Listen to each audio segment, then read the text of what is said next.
배가 침몰하고 있다면 그 침몰하고 있는 배의 승객들을 위해서 우리는 빠르게 다른 배를 옮겨 타야 합니다. 우리가 세월호 사건을 두 눈을 똑바로 보고 똑바로 뜨고 바라봤습니다.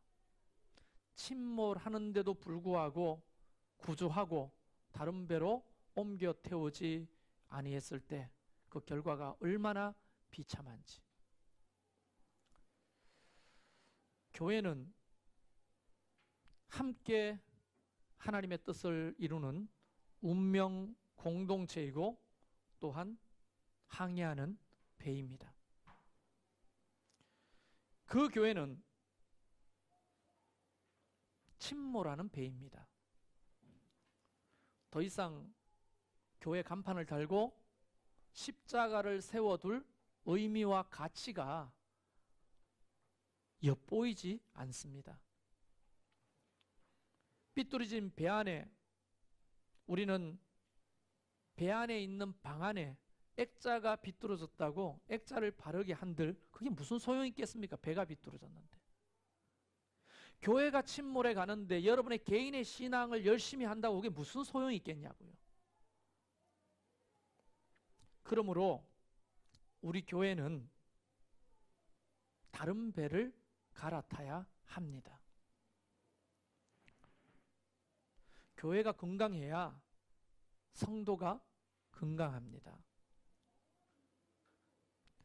그래서 주님은 우리에게 말씀하시는 거예요.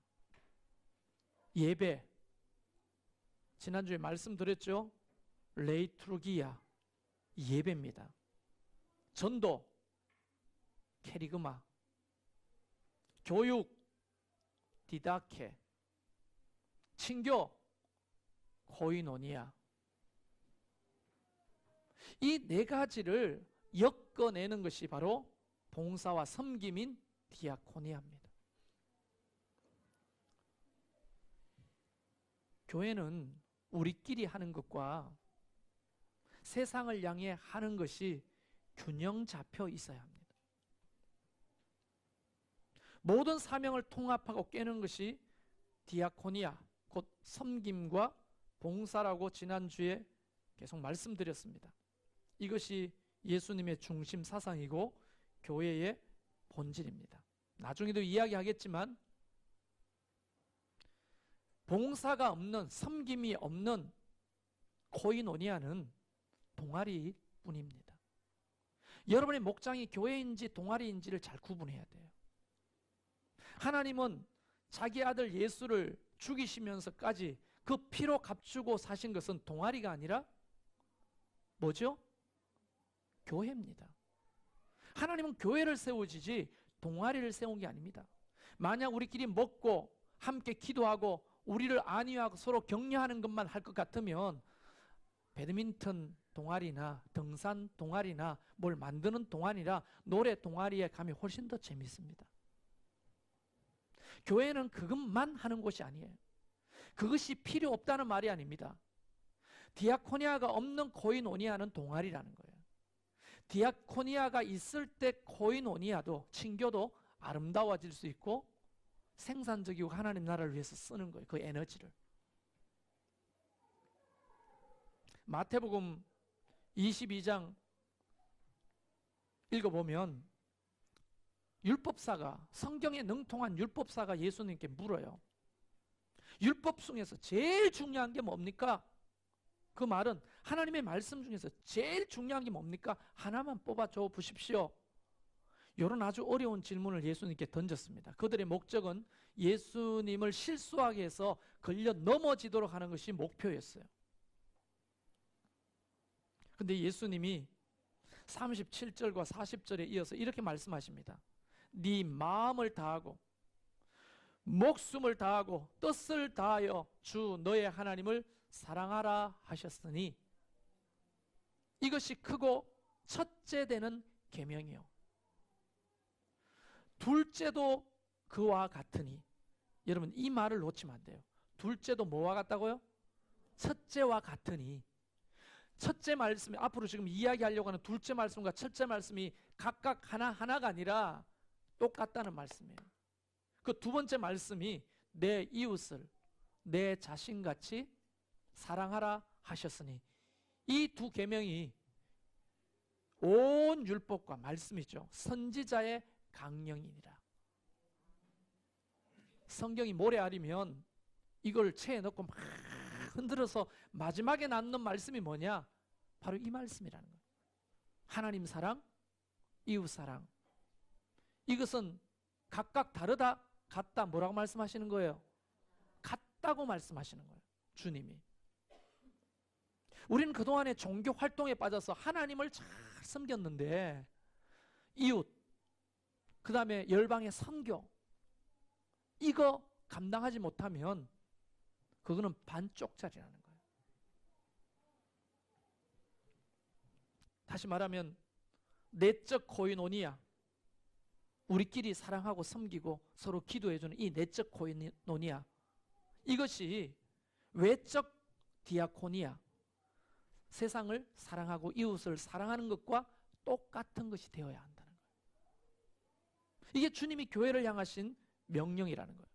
그러나 에클레시아, 모인 교회는 주님을 사랑하는 행위를 해야 되고, 디아스포라, 흩어진 교회는 이웃을 사랑하는 것을 해야 되는데, 이 에클레시아, 하나님이 불러 모은 교회와 세상으로 흩어지는 에클레시아가, 디아스포라가 다른 교회가 아니라는 거예요. 한 교회라는 거예요.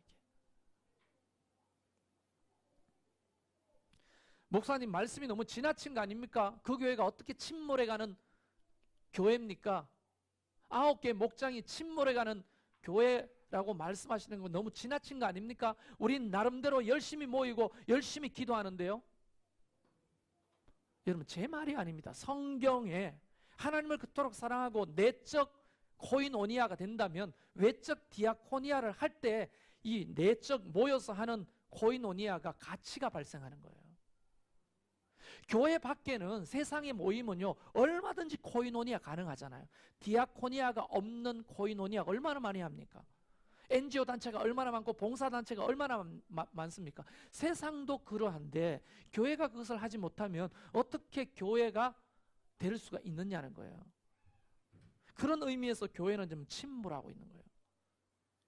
예수 그리스도가 선장이신데 이 교회를, 침몰하는 교회를 구출해야 되잖아요. 저는 기관사예요. 하나님 앞에 부름받은 기관사, 항해사.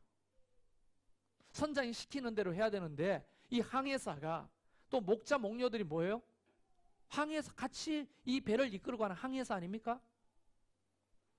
근데 선장이 가르치는 대로 하지 못하고 자기 마음대로 하는 것이 어떻게 교회가 될 수 있겠나는 거죠. 여러분, 다시 한번 이야기하는데, 교회가 살아야 여러분이 삽니다.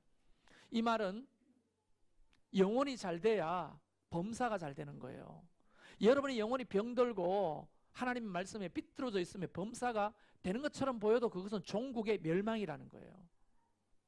그런 말씀들이 성경에 왜 있겠습니까? 교회가 잘 돼야 우리 삶이 평안하고 좋은 겁니다. 왜? 우리는 사명 공동체일 뿐 아니라 운명 공동체이기 때문입니다. 자, 그런 의미에서 우리는 지금까지 하나님이 걸어오신 11년간의 사역을 정리하고 이제 또 다른 하나님의 사역을 하는 게 아니에요. 본래 하나님이 하라 하시는 것을 회복해야 되는 거예요. 여러분, 오늘 주보에 제가 칼럼을 썼는데 리포메이션이라고 하는 단어를 썼습니다. 개혁이에요, 개혁. 우리는 지금 개혁하자고, 서로 개혁하자고 광화문에서 지금 또 서초동에서 검찰 개혁을 외치고 또는 뭐 정부 개혁을 외치고 하잖아요. 사실 저도 그 어떤 모임에 나가고 싶었어요. 근데 하나님이 마음에 뭐라고 말씀하시냐면, 이 촛불을 들어야 될 곳은 이것도 저것도 아닌 너희 교회라는 거예요. 뭘 개혁해야 합니까? 여러분, 목장 모임에 여러분 얼마 많은 에너지를 투자하고 있습니까? 그게 잘못됐다는 게 아니에요. 너무 귀한 거예요. 그런데 그 연합하여 하나 된 에너지를 가지고 더 이상 세상으로 나가지 아니할 때, 그때 우리는 침몰하는 겁니다. 제가 지난주에 이어서 오늘 디아코니아 두 번째 설교를 하는데, 우리 교회가 여기서 간판을 떼고 십자가를 떼고 교회가 사라져도 이 17단지, 16단지 앞에 부영, 금강 가까이 있는 이 동네 사람들이 그 교회가 사라졌는지, 왜 사라졌는지 알 턱이 없죠. 십자가가 사라졌네? 교회가 없어졌네? 이렇게 알아채는 사람도 소수에 불과할 겁니다. 어떻게 그게 교회가 될 수 있냐고요. 자, 여러분, 우리 동네 백병원이 있습니다. 진접에 제일 큰 병원이 백병원이에요. 백병원이 사라지면 누가 알아요? 알아요? 몰라요? 왜 알아요? 어쨌든 백병이 잘하던 병원이든 못하던 병원이든 상관없이 많은 지역 주민들이 이용했던 병원이기 때문에 병원이 사라지면 바로 알아차리는 거예요. 그런데 교회가 공공성을 가지고 있거든요. 우리만의 교회가 아니라 이 세상의 교회로 하나님이 세우셨다고요. 그게 교회의 공공성입니다. 교회가 더 이상 공공성이 없을 때 지역 주민들이 교회가 사라진 걸 알까요? 모르죠? 그 말은 백병원을 세워놓고 백병원 원장이, 야, 이 병원은 우리 임직원들, 간호사, 의사들, 가족들만을 위해서 치료한다. 이렇게 했다면 지역 주민들이 백병원이 있든지 없든지 그게 무슨 상관이에요? 사라지든 다시 하나 더 만들든 그게 무슨 상관이냐고. 그럼 백병원 공공성을 잃어버린 거예요. 이해되십니까? 교회는 하나님이 우리만을 위해 세우신 것이 아니죠. 공공성을 가지고 있는 거죠. 복음도 공적인 복음이 있고 사적인 복음이 있는 거예요. 사적인 복음은 우리 개인이 예수 그리스도를 믿고 구원받는 것이고, 공적 복음은 이 사회 역사 속에서 우리가 해야 될 일에 대해서 우리가 복음을 선포하는 거예요. 사적인 복음과 공적인 복음이 함께 존재하듯이 교회도 공공성이 있다는 겁니다. 진접초등학교가 공공성이 있죠. 이 지역에 사는 어떤 자녀든지 진접초등학교를 다닐 권리가 있죠. 왜냐하면 그건 교육의 공공성입니다. 근데 만약 교장 선생님이 우리 선생님 자녀들만 받는 학교 합시다 라고 하면 초등학교가 있거나 말거나 이 지역이 무슨 소용이 있어요? 그 큰 땅덩어리만 차지하고 있는 거지. 교회도 똑같은 것입니다. 교회가 공공성을 잃어버리면 침몰하는 거예요. 더 이상 교회라고 할 수 없는 거예요. 아주 이기적인 집단이 되는 겁니다. 그동안에 우리가 걸어왔던 것은요, 잘했어요. 초반에는 공공성을 가지고 선교도 지역 주민들을 위해 열심히 잘했어요. 가난할 때, 힘없을 때, 성도들이 더 적을 때도 잘해왔습니다.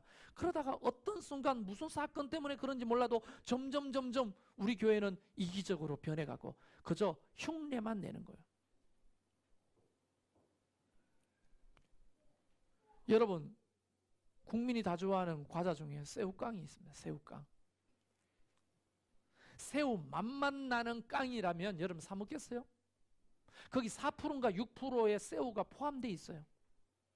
근데 만약 여러분이 새우깡 있고 새우 맛 나는 깡이 있다고 하면 뭐 사 드실래요? 새우가 포함되어 있는 새우깡을 드실래요? 새우 맛 나는 깡을 드실래요? 새우깡? 우리 교회가 그런 맛만 나는 예수님의 말씀의 진정한 향기와 맛을 드러내는 게 아니라 그 맛만 흉내내는 교회라면 하나님인들 우리 교회를 사용하시겠냐고. 여러분, 참 위험한 발언이지만 제가 기꺼이 이 말을 하고 싶습니다. 이것은요, 최성열 목사의 직장일 뿐이에요. 여러분이 쇳바지를 번 돈을 최성열 목사님 먹여 살리는 직장일 뿐이라고요. 이게 그런 교회가 되면 됩니까? 안 됩니까? 예? 안 되죠. 교회는 공공성을 가져야 됩니다. 오늘 본문이 뭐라고 말씀하시는지를 귀담아 들었어요. 이 본문은 24장부터 25장까지 길게 예수님의 설교를 기록하고 있습니다. 마태복음 5장부터 6장, 7장을 산상수훈이라고 말하면, 그게 별명이 그렇게 붙어 있다면, 이 24장, 25장 감난산 강령이라고 해요. 감남산에서. 마지막 예수님이 26장, 27장에 들어가면 무슨 사건이 벌어집니까? 예수님이 이제 잡혀, 그리고 고난받으시고 십자가에 죽으시는 사건이 26장과 27장에 기록되는데, 바로 그 직전에 24장, 25장에 긴 설교를 제자들에게 하시는 거예요. 중요할까요, 안 할까요? 예수님이 첫 사역을 하실 때 마태복음 5장, 6장, 7장 산상수훈을 시작하신 것도 중요하지만, 마지막 죽음을 앞두고 하신 24장과 25장은 너무너무 중요한 설교란 말이에요. 24장 1절에 보면 예수께서 성전에서 나와서 가실 때 제자들이 성전 건물을 가리켜 보이려고 나오니, 성전 건물이 보이는 것은 건너편 감람산입니다. 감람산에 올라가면 예루살렘 성전이 한눈에 보여요. 그곳에서 예수님이 예루살렘 성전에 대해서 이야기하시는데, 아주 충격적인, 믿고 싶지 않은, 말하고 싶지 않은, 입에 담고 싶지 않은 이야기를 하십니다. 뭐냐? 저 건물의 돌 위에 돌 하나 남지 않고 다 무너질 것이라고 하는 예루살렘 성전의 멸망을 선포하시는 거예요. 우리는 이 대목에서 교회가 더 이상 교회의 역할을 못하면 그 아름답고 웅장했던 예루살렘 성전조차도 돌 위에 돌 하나 남지 않고 다 무너뜨리신 하나님께서 교회답지 못한 교회를 왜 이 땅에 두시겠냐고요. 말세가 다가올수록 그것은 더하겠죠. 이런 문제의식을 우리 모두가, 목사뿐 아니라 여러분 모두가 함께 가지고 있어야 합니다. 그때 당시에 제사장, 대제사장, 장로, 서기관들, 종교 지도자들이 자기 배만 불리는 성전이었어요. 제가 수요 예배를 통해서 계속 그 성전 얘기를 하고 있는데요, 아마 수요 예배 나오시는 분은 쫙 이렇게 그림이 그려질 겁니다. 그때 당시에 예루살렘 성전은 하나님을 거기에 가둬놓고 돈 장사하는 곳이었어요. 종교 지도자들이 자기만 배불리는 그런 도구로 사용했어요. 주님이 그것을 뒤엎고 상 엎고 짐승들을 채찍을 만들어 성전 밖으로 쫓아내면서 하시는 말씀이, 만민이 기도하는 집이 어떻게 강도의 소굴이 되었는가 라고 말하죠.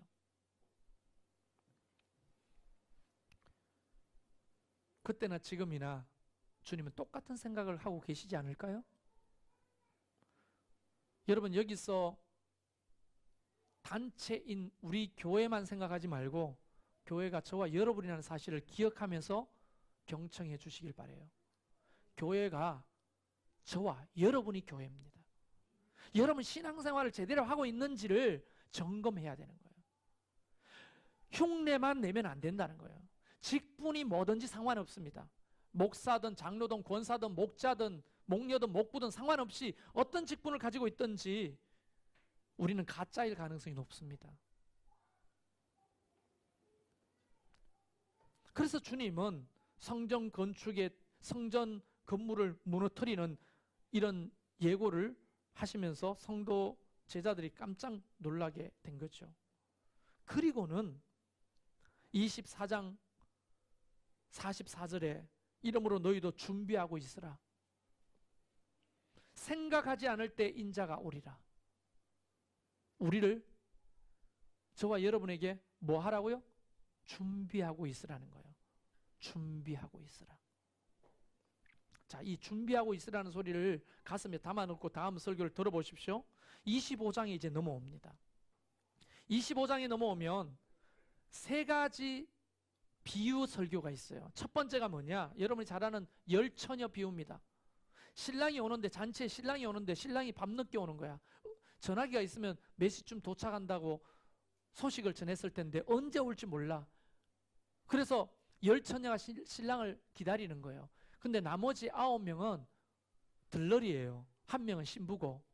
근데 5명은 언제 올지 모르지만 신랑이다, 신랑이 온다 하면 등과 등불에 불을 데워다가 앞으로 마중 나가는 거예요. 그러면 그 잔치에 참여하는 거예요. 그런데 아무리 기다려도 신랑이 안 오니 5명의 처녀들은 아이고 왜 안 오지? 못해 먹겠다. 그러고는 등과 기름을 준비하지 않았다는 거예요. 그래서 문 밖에서 쫓겨나서 울었다는 얘기입니다. 그 다음에 비유가 뭐냐? 달란트 비유예요. 달란트 비유. 5달란트, 2달란트, 1달란트 받은 사람의 이야기를 하면서 5달란트와 2달란트 받은 사람은 자기에게 맡겨진 달란트를 가지고 열심히 일해서 그 배를 남겼고 1달란트 받은 사람은 땅 밑에 묻어뒀다는 거예요. 나중에 주인이 와서 5달란트와 2달란트 받은 사람 칭찬을 했고 1달란트 받은 사람은 책망을 받고 그 있는 것까지 빼앗기고 쫓겨났다는 거예요. 그리고 세 번째 비유가 양과 염소 비유입니다. 양은 주님의 오른편에, 염소는 왼편에 두셨다는 거예요. 여러분, 양은 뭘 의미합니까? 목자가 가자는 대로 잘 따르죠. 염소는 이끌기가 힘듭니다. 지 생각대로. 양은 들이받지 않습니다. 근데 염소는 주인을 들이받아요. 여러분, 저는 양을 키워보지 않고 염소도 키워보지 않았지만 키워본 사람들이 이야기를 들어보면 양은 풀을 뜯어먹어도 그 생태계가 파괴되지가 않아요. 근데 염소는요, 키우면요 초토화됩니다. 뿌리까지 다 파먹고. 그 오줌과 똥이 얼마나 독한지 풀이 더 이상 안 나요. 키워본 사람은 아실 거예요. 양과 염소를 나누었습니다. 자, 그러면 이제 극명하게 나누어지는 이 2가지 사항을 잘 들어보십시오. 슬기로운 5처녀, 어리석은 5처녀. 그리고 2달란트, 5달란트, 1달란트. 그 다음에 양과 염소. 도대체 누가 이 슬기로운 5처녀며, 도대체 누가 어리석은 5처녀며, 누가 5달란트, 2달란트 받은 자이며, 누가 1달란트 받은 자이며, 누가 양이며 누가 염소인지 이제 설명이 시작되는 것이 바로 오늘 읽었던 본문이라는 거예요. 본문. 제자들이 못 알아들으니까 이제 이것을 이야기해서 누가 이쪽이고 누가 이쪽인지 설명을 해주시는 거예요. 뭐라고 설명을 하느냐 하면 가히 충격적입니다. 이렇게 이야기합니다. 그때 임금이 오른편에 있는 자들에게 이르시되 내 아버지께 복받을 자들이여 나와 창세로부터 너희를 위하여 예비된 나라를 상속받으라. 한쪽에 있는 팀을 이렇게 축복합니다. 임금이 내가 뭐 때문에 이렇게 축복을 받아야 되지? 하고 있는데 이렇게 말하는 거예요. 내가 줄일 때 먹을 것을 주었고 목마를 때 마시게 하였고 나그네 되었을 때 영접하였고 헐벗었을 때 옷을 입혔고 병들었을 때 돌아보았고 옥에 갇혔을 때 와서 보았느니라. 반대로 한쪽은요, 줄일 때 먹을 것을 주지 아니하였고 목마를 때 마시도록 주지 아니하였고 나그네 되었을 때 영접하지 아니하였고 헐벗었을 때 옷을 입을 것을 주지 아니하였고 병들었을 때 돌아보지 아니하였고 옥에 갇혔을 때 와서 보지 아니하였고. 그러니까 이쪽에서는 주었고 하였고 주었고 이쪽에는 아니하였고 이게 6번이나 반복돼요. 이게 성경을 읽을 때 이게 대비되는 이야기를 왜 이렇게 하나님이 마태를 통해서 자꾸 등장시키는지를 우리가 봐야 되겠죠. 한쪽에는 계속 하였고 말씀에 순종하였다는 거죠. 한쪽에는 아니하였고 불순종했다는 거죠. 뭘? 그래서 의인들이 묻는 겁니다. 언제 주님이 줄였습니까? 언제 목말라 하셨습니까? 언제 나그네 되었습니까? 언제 헐벗고 병들었습니까? 언제 주님이 옥에 갇혔습니까? 우리는 그렇게 한 적이 없는데요? 라고 말하니까 주님이 그 유명한 말씀을 하시는 거예요. 40절에 임금이 대답하여 이르되 내가 진실로 너희에게 이르노니 너희가 여기 내 형제 중에 지극히 작은 자 하나에게 한 것이 곧 나에게 한 것이니라. 여러분, 지극히 작은 자가 도대체 누구겠습니까? 줄인 사람들, 목마른 사람들, 나그네 된 사람들, 헐벗은 사람들, 병드는 사람들, 옥에 갇힌 사람들이 도대체 누구라고 말하는 겁니까? 주님 자신이라고 말씀하시는 거예요. 다시 말하면 교회는 가난한 이웃들, 가난하지 않아도 예수 그리스도의 복음을 알지 못하는 영적으로 가난한 그 이웃들을 위해서 세우신 것입니다. 그들을 철저히 외면하고 대부분 그리스도인들이 복을 구하는데 다 자기 잘 먹고 잘 사는 복을 구하잖아요. 집 살라고 복을 구하고, 차 살라고 복을 구하고, 내 새끼 잘 되는 복을 구하고, 건강한 복을 구하고, 다 자기는 좋은 옷 입고 좋은 것 마시고 좋은 데 가면서 가난한 자들을 위해서, 하나님 나라를 위해서는 너무나 인색한 사람들, 그런 사람들이 염소라는 거예요. 그런 사람들이 어리석은 다섯 처녀라는 겁니다. 그런 사람이 한 달란트 받은 사람이라는 거예요. 여기에 무슨 다른 설명이 필요합니까? 너무나 경명하게 예수님께서 우리에게 비유로 알려주고 계시지 않아요? 미쇼데이, 하나님의 선교. 여러분, 하나님의 선교라고 하는 것은요, 사람의 몸을 입고 이 땅에 낮아지시고 죽으심으로 우리를 섬겨주신 거예요. 그게 하나님의 선교입니다. 그래서 우리는 성육신이라고 불러요. 거룩한 분이 육신의 몸을 입고 이 땅에 오셔서 사람을 위해 섬기셨다는 거예요. 그 섬김으로 인하여 저와 여러분이 하나님의 자녀가 되는 거예요. 구원을 받은 거예요. 그래서 주님은 구원받은 사람들을 모아서 교회를 세우고 교회를 향해 세상으로 성육신하라고 말씀하시는 거예요. 이제 교회가 성육신 하는 거예요. 그 코에 걸면 코걸이, 귀에 걸면 귀걸이 아닙니까? 여러분, 목사가 성경에 근거 없이 이런 얘기를 한다면 사꾼이지. 요한복음 20장 21절에 주님께서 이렇게 말씀하시죠. 예수께서 또 이르시되 너희에게 평강이 있을지어다. 부활하신 예수님이 제자들 찾아오셔서 하신 말씀이에요. 그리고 하신 말씀이 아버지께서 나를 보내신 것 같이, 아버지가, 하늘에 계신 아버지가 나를 어디로 보냈어요? 세상으로. 신인데도 불구하고 인생의 육신을 입고 이 땅에 오셔서 대신 너희를 위하여 저주를 덮어쓰고 죽게 하셨다. 그게 나의 보내심의 목적이라는 거예요. 그러면서 뒤에 이런 말씀 하시잖아요. 나를 보내신 것 같이 나도 너희를 보내노라. 어디로 보내요? 세상으로 보내는 거예요. 세상으로. 세상으로 가서 뭐 해야 됩니까? 교회가 성육신적 사역을 감당해야 되는 거예요. 세상을 섬겨야 되는 거예요. 그것을 다른 말로 빛과 소금이 되라고 말씀하시는 거예요. 복음의 공공성은 우리만을 위해 필요한 게 아닙니다. 그래서 이런 말이 있어요. 목사는 성도를 목양하고 성도는 지역사회를 목양하는 것이다. 이게 교회의 역할이라는 거예요. 여러분, 이런 말씀을 듣고도 우리가 순종하지 않는다면 어떻게 교회일 수가 있겠냐는 거예요.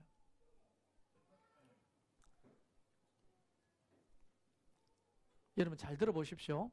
내 말이 언제나 맞는 것은 아니지만 틀린 것도 아니에요. 자, 단추를 끼는데 첫 단추를 잘못 꼈어. 첫 판부터 껴야 되는데 두 번째 판도 잘못 꼈네. 그리고 두 번째 끼는 것도, 세 번째 끼는 것도, 네 번째 끼는 것도 다 잘못 끼게 되는 거예요. 자, 네 번째까지 꼈는데 잘못 낀 걸 알았어요. 그럼 어떻게 해야 되죠? 다 풀어야 됩니다. 우리는 신앙생활을 어떻게 하냐? 첫 번째 교회에서 잘못 끼었어. 근데 두 번째 교회 가서 열심히 하면 되는 줄 알고 두 번째 교회가 껴요. 두 번째 교회도 잘못됐어. 세 번째 교회 가서 또 끼는 거예요. 제대로 신앙생활 해보려고. 어떻게 생각하세요? 모두가 잘못 끼게 되는 거예요. 여러분이 몇 번째 단추구멍에 오신지 모르겠지만 여기서 목사가 말하는 것은 다 풀자는 겁니다. 다시 다 풀자고요. 처음부터 다시 끼자고요. 그 얘기를 하고 있는 겁니다. 만약 여러분이 불편해가지고 목사님이 또 헌신을 대기 요구하겠구나. 우리 보고 돈 내라 하겠구나. 시간을 내라 하겠구나. 아유, 난 못해보겠다. 편안한 교회 가야지 하고 다음 구멍을 찾아서 가는 순간에 여러분은 모든 것이 잘못되게 돼 있는 거예요. 풀 수 있을 때 다 풀어야 하는 거예요. 할렐루야. 여러분, 잘못됐다면 풀어야죠. 우리가 다시 껴야죠. 이 구멍이 첫 구멍이 되어야죠. 우리 교회가 하나님이 세우신 교회라고 저는 의심하지 않습니다.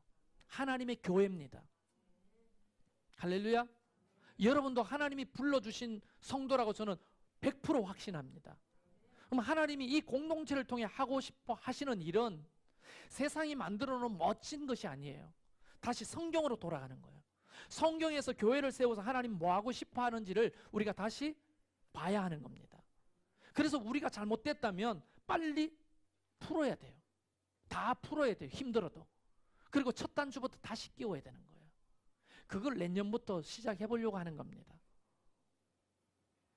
우리가 가지고 있는 인력, 재력, 여러분이 가지고 있는 달란트가 여러분의 입고 먹고 마시는 이방인들이 구하는 그런 것들을 위해서 쓰임 받는 게 아니라 하나님의 나라를 위해서 쓰임 받기를 원하는 거예요. 할렐루야. 제가 장담하건대 그렇게 사는 사람들이 다 부러움의 대상이 되고 하나님이 주시는 그런 은혜와 복을 누리게 된다고 저는 믿어요. 근데 자기만을 위해서 살잖아요. 우리들끼리 먹고 마시고 어디 좋은 거 먹고 놀러 가고 어디서 뭐 프로그램을 하고 행사하고 이걸 잘하는 교회, 그걸 하나님이 지켜보고 계시겠죠. 그래, 나중에 그 에너지를 가지고 이제 세상에 빛과 소금이 되겠지. 아무리 지켜봐도 안 하는 거지. 그래, 그 돈을 가지고 세상에 빛과 소금의 역할을 하겠지. 아무리 지켜봐도 안 하는 거죠. 저 시간과 에너지를 가지고 세상을 섬기겠지. 아무리 기다려봐도 안 하는 거죠. 그때 성경은 이렇게 말합니다. 촛대를 옮기리라, 그렇게 말씀하시는 거예요. 촛대를 옮겨버리는 거예요. 촛대를 옮긴 교회가 더 이상 무슨 교회가 되겠으며, 여러분 이건 집단으로 생각하지 말고 개인으로 들으셔야 돼요. 촛대가 옮겨버린 그 성도가 어떻게 하나님의 양이 되겠어요? 염소지. 그 사람이 어떻게 슬기로운 다섯 처녀가 되겠어요? 어리석은 다섯 처녀지. 그 사람이 어떻게 5달란트, 2달란트 받은 사람이 되겠어요? 1달란트 받은 사람이겠지. 목사 보고 눈 감아달라, 너무 그런 부담스러운 얘기는 하지 말라, 그냥 편안하게 가자, 이래도 잘 살아왔지 않냐 라고 주장한다면 저는 더 이상 거기에 편성하지 않겠습니다. 저와 여러분이 아마 이제 11월 10일부터 저는 여러분과 함께 공부하고 싶어요. 도대체 그러면 우리가 빛과 소금이 되는 교회, 디아코니아적 교회는 어떤 모습으로 이 지역사회에 세워져야 되는지에 대한 공부를 좀 할 거예요. 다소 어려운 책입니다만은 한 8주간. 그래서 여러분 모두는 목자, 목녀, 목부, 그리고 재직들 할 것 없이 모든 성도들은 이 공부에 될 수 있는 대로 참여하십시오.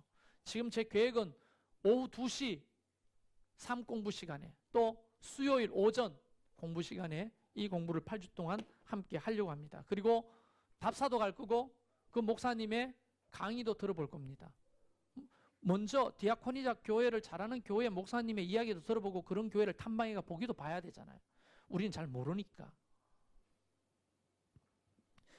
근데 이 교회가 있는 곳이 화성이에요. 화성. 여러분 화성하면 누가 생각나요? 자꾸 그런 안 좋은 게 생각나는데요. 화성에 가면 진접하고 비슷해요. 도시가. 그들의 문화나 우리 문화가 비슷합니다. 그들의 학력이나 우리의 학력이나 비슷하고요. 그들의 삶의 수준이나 우리 수준도 비슷해요. 근데 그들은 해요. 처음에 목사님이 이거 하자 했을 때 알아듣는 교인들이 하나도 없어요. 예를 들어서 우리는 알아듣는 사람이 있어요. 예를 들어 공정무역 하자, 교회가. 공정무역. 그리고 우리 카페에서 공정무역 완두를 사가지고 쓰자. 공정무역이 뭐지? 하는 사람 대부분 못 알아들었다는 거예요. 그러나 우리 교회는 알아듣는 사람 많아요. 이미. 그들 교회보다 훨씬 더 유리한 게 많다고요. 그리고 각각 개인을 보면 가지고 있는 달란트가 탁월한 사람들이 너무 많아요. 이런 것들을 자기 개인의 삶만을 위해 쓰는 게 아니라 이 달란트를 땅에 묻어둘 것이 아니라 이제 그걸 가지고 하나님 나라를 위해서 사용할 때 하나님은 배나 더하여 주시는 은혜를 경험하는 거예요. 할렐루야. 나는 별거 없는데 디아코니아적 교회를 한다는데 내가 쓰임받을 수 있을까? 별거 없는 그거 가지고 주님이 쓰시는 게 특기예요. 할렐루야. 주님은 약한 자를 통해서 강한 자를 부끄럽게 하시는 거예요. 주님은 어리석은 자를 통해 지혜로운 자를 부끄럽게 하시는 게 특기예요. 특기. 없는 자를 통해 있는 자를 부끄럽게 하시는 게 특기예요. 우리가 없기 때문에, 못 배웠기 때문에, 덜 알기 때문에 더 소망이 있는 거예요. 그래서 우리는 그런 노래를 부르잖아요. 약할 때 강함 대신에. 우리가 약하고 부족하기 때문에 주님은 강함을 드러내실 거예요. 할렐루야. 어때요? 나는 가슴이 뛰는데 여러분 가슴이 뜁니까? 가슴이 뛰십니까? 할렐루야. 그쵸? 아니 눈도 어두운 우리 서윤수 성도님이 디아코니아적 교회에 뭘 할 수 있겠냐 이렇게 생각하시죠? 아닙니다. 어마어마하게 하나님 손에 붙들리면 쓰임받을 수 있는 거예요. 할렐루야. 그러니까 만약 서윤수 성도님 가슴이 뛴다면 다른 사람 안 뛰는 사람이 비정상이야. 인공호흡을 해야 돼요. 하나님의 말씀으로. 그래서 어떤 방식으로 하나님이 우리를 이끌고 가신지 저는 아직 머릿속에 그림이 없습니다. 그러나 가슴이 뛰어요. 가슴이 뛰어요. 그래서 교회를 건축한다면 우리는 교회 건축도 여기에 관련된 공간을 마련해야 됩니다. 설계를 다시 하는 거예요. 그래서 어쩌면 교회 건축이 허가가 안 나는 게 참 하나님의 은혜다. 또 목사님 코에 걸면 코걸이, 귀에 걸면 귀걸이 다 목사님 말은 맞죠. 생각을 해보세요. 만약 내가 이런 마인드 없이 디아코니적 교회가 없이 우리만을 위해서 공간을 막 만들어가 디자인해가 설계해가지고 만들어 놔본들 나중에 우리가 정신 차리고 디아코니아 교회 해야지 하는데 공간 자체가 그게 준비가 안 됐어. 십수억을 들여서 만든 공간이 더 이상 플랫폼이 못 돼. 지역 주민들을 위해 품는 공간이 못 돼. 그거 돈 버리는 거 아니에요? 근데 이제 하나님은 저로 하여금 거기에 대한 꿈을 꾸게 하시고 가슴을 뜨겁게 하셨어요. 그리고 머릿속에 교회를 건축한다면 크고 작고의 문제가 아니라 기능적으로 이 플랫폼, 지역 주민들을 품는 플랫폼으로서의 공간이 뭐가 필요한지 하나님이 생각나게 하시는 거예요. 규모의 문제가 아닌 거예요. 우리 교인들만 좋을 게 아니라 지역 주민들이 더 좋아하는 교회 만들자는 게 그렇게 뭐가 잘못됐어요? 아니죠. 그러면 우리도 좋아지지 않겠어요? 우리도 기쁘지 않겠어요? 우리도 보람되지 않겠어요? 여러분이 내는 헌금이나 그런 어떤 다양한 재능들이 우리만 위해 사용되는 게 아니고 지역 주민들을 위해서 열방을 위해 사용된다고 하면 얼마나 그게 보람되겠어요? 주님이 곧 오신답니다. 언젠지 모르지만 곧 오신답니다. 그래서 주님이 말씀하시는 거예요. 준비하라고. 그 교회가 요 부분 이야기죠. 그러면 우리 중에 누군가 또 요런 사람이 있어가지고 요렇게 지금 그동안에는 그런 목사님 뭐 했습니까? 이제 왜 그 해필 이야기를 하십니까? 인생이 그런 거예요. 나중에 돼야 깨닫는 거예요. 맞아봐야 정신을 차리고 먹어봐야 독인 줄 알고 자빠져봐야 조심하는 거예요. 그렇게 배우는 거예요. 책으로 배우는 게 아니죠. 경험으로 배우는 거예요. 우리는 11년 동안 많은 경험을 했기 때문에 얼마든지 좋은 잠재력이 있어요. 더 잘할 수 있어요. 그렇다고 우리 힘에 부딪히는 다양한 일을 막 하겠다는 일이 아니에요. 우리가 할 수 있는 일부터 우리가 할 수 있는 규모만큼 우리가 해가는 거예요. 근데 문제는 우리의 마인드를 바꾸는 거, 우리의 마음의 중심을 바꾸는 거, 그거를 8주 동안 기도하면서 한번 해보자는 거예요. 누구든지 좋습니다. 처음 나오신 분도 이 공부에 참여하십시오. 모르면 못합니다. 아는 만큼 하게 되고 아는 만큼 보이고 아는 만큼 들리는 거예요. 모르면 못하는 거예요. 그래서 배우는 거예요. 그래서 여러분 먼저는 디아코니아적 교회가 되기 위해서는 먼저 배우는 데 헌신하시기를 주의 이름으로 축원합니다. 우리 교회는 위대한 교회예요. 할렐루야. 두고 보세요. 지역 주민들이 더 좋아하는 교회가 되고요. 우리 교회 탐방을 오게 될 거예요. 사람들이 그 교회는 도대체 어떻게 하는지 구경이나 가보자 하고 탐방 올 거예요. 제발 부탁인데 다른 거 말고 이런 이야기를 제가 할 수 있는 목사가 되면 좋겠어요. 다른 성도들한테, 다른 교회 목사님들한테. 할렐루야. 우리 같이 찬양합시다.